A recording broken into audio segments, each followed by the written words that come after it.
조국 청문회 과정에서 제가 볼 때는 TF 팀원들도 열심히 했지만은 또 주변에서 도와주신 분들도 여럿 계셨던 것으로 그렇게 알고 있습니다.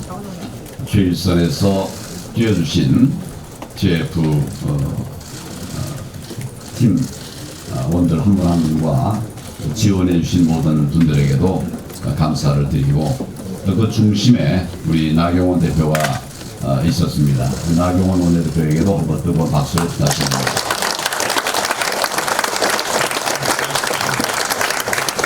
현안에 대해서는 우리 나 대표가 자세하게 다 말씀을 드렸기 때문에 저는 오늘 이 대통령의 시종 연설에 대한 이야기를 중심으로 해서 말씀을 드리겠습니다.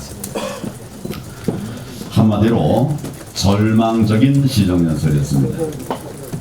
문재인 대통령의 오늘 시정연설을 들으면서 정말 나라와 국민들 걱정을 하지 않을 수가 없었습니다. 지금도 우리 국민들의 고통이 극에 달한 상황입니다. 그런데 대통령의 인식과 처방이 이런 수준이라고 하면 내년에도 더 큰 위기의 쓰나미가 덮쳐올 수밖에 없겠다, 이런 생각을 하게 되었습니다. 최근 대통령께서 경제 현장도 다니고 또 기업도 만나고 해서 혹시나 하는 그런 일말의 기대가 있었습니다.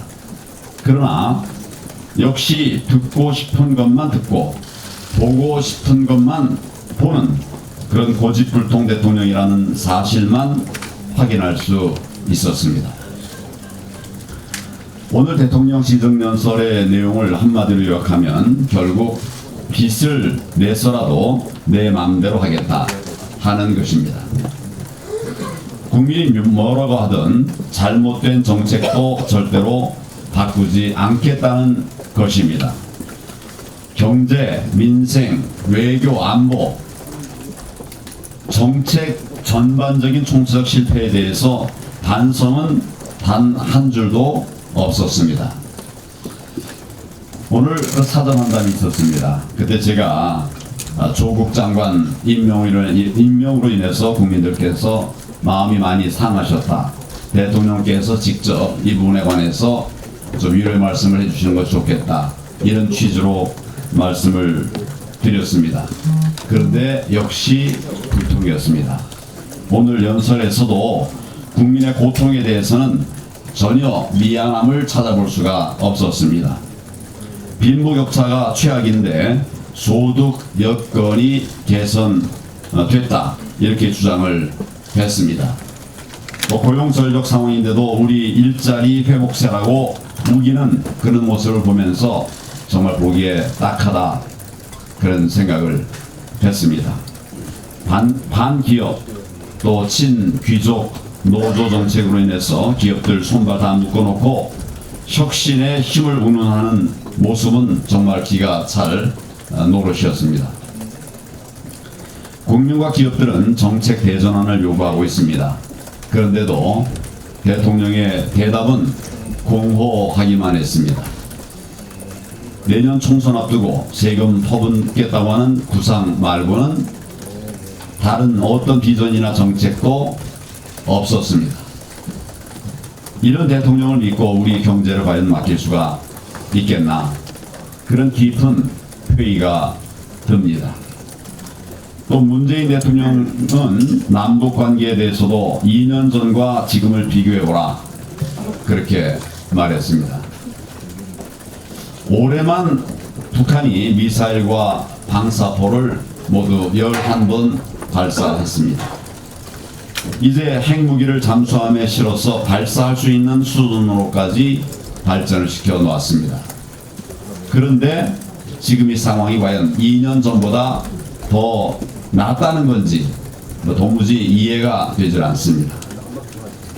합법적인 불공정과 특권이라는 말에는 내가 좀 정말 잘못 들었나 하는 생각이 들 정도로 정말 숨이 턱 막히는 상황이었습니다. 조국 일가의 온갖 불법과 부정행위에 대해서 대통령이 시정연설에서 가이드라인을 치는 것입니다. 조국 배란에 대한 사죄도 반성도 한마디 없었습니다. 그리고 검찰 개혁만 주장했습니다. 제가 여러 번 말씀드렸습니다만은 지금 개혁해야 될 것은 검찰이 아니라 문재인 정권입니다. 검찰 다른 부분 몰라도 지금 수사 잘하고 있는데 그거 막겠다고 검찰 개혁을 운운하고 있는 것입니다. 그래놓고 결국은 기승전 공수처, 가짜 정의, 가짜 공정의 하이라이트를 찍었습니다. 친문 진영 수장에 머물러 있는 대통령의 왜곡된 인식에 개탄을 금할 수 없었습니다. 한마디로 절망적인 시정연설이었습니다. 우리가 앞장서서 국민과 함께 싸울 수밖에 없습니다. 이번 정기국회에 나라와 국민의 운명이 걸려 있습니다. 의원님 여러분 모두 원내 투쟁에 최선을 다해 주시기를 바랍니다.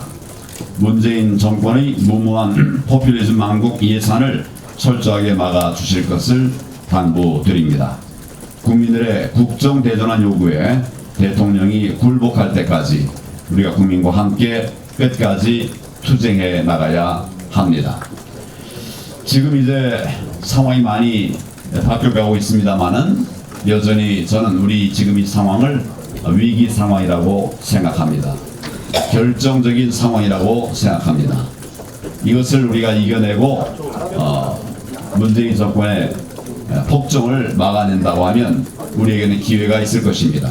그런데 이번에 이런 기회를 살리지 못하고 이 정권의 잘못된 뜻대로 우리가 끌려간다면 이제 정말 우리에게는 기회가 없을 수 있다, 이런 생각을 합니다. 그런데 다행인 것은 지금까지의 과정을 보면 우리 의원 여러분들께서 한 분 한 분이 너무 잘 해주셨기 때문에 저는 희망을 갖습니다. 반드시 여러분들과 함께 이 정권 심판하고 다음 총선에서 승리할 수 있도록 모든 힘을 모아가도록 하겠습니다. 감사합니다.